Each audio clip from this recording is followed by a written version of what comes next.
تو لوگوں کی بڑی خواہش تھی کہ وہاں پر فلائی اوور بنے. تو دیکھو شہباز شریف نے نہ صرف وہ فلائی اوور شروع کرا دیا، آپ دیکھو گے کہ شہباز سپیڈ میں انشاءاللہ تعالی وہ جلد سے جلد ختم ہوگا. اور اسی طرح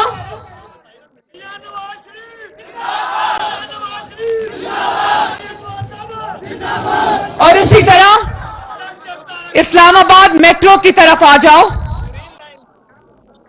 4 سال وہ میٹرو مکمل نہیں ہو سکی، اس کو شہباز شریف نے 15 دن کے اندر عوام کے لیے کھول دیا. مری سے آنے جانے والوں کے لیے، پنڈی کے رہائشیوں کے لیے کوئی بھی روٹ ایسا نہیں ہے جو اس میس ٹرانزٹ کے ساتھ کنیکٹڈ نہ ہو، چاہے وہ میٹرو بس ہو، چاہے وہ گرین بس ہو.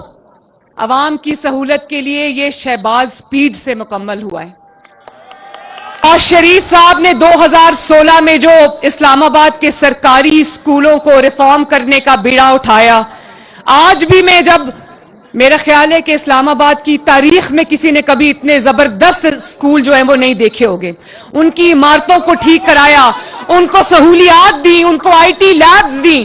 اور آج آپ دیکھتے ہوگے وہ جو نواز شریف نے 70 بسیں دی تھیں ان اسٹوڈنٹس کے لیے جو بعد میں 200 تک چلی گئی تھی، وہ یلو بسز، جب پرائم منسٹر بسز کا پروگرام آپ سڑکوں پہ چلتے دیکھتے ہو تو نواز شریف کی یاد آتی ہے نا. میں بھی جب گزرتی ہوں وہ سڑکوں پہ یلو بسز میں بچوں کے لیے دیکھتی ہوں، طالب علموں کے لیے دیکھتی ہوں تو مجھے بڑی خوشی ہوتی ہے. لیکن اسلام آباد والوں، 200 بسوں سے ان 4 سالوں میں 201 بسیں نہیں ہوئی. جہاں نواز شریف چھوڑ کر گیا تھا وہیں پر کھڑا ہے آج بھی.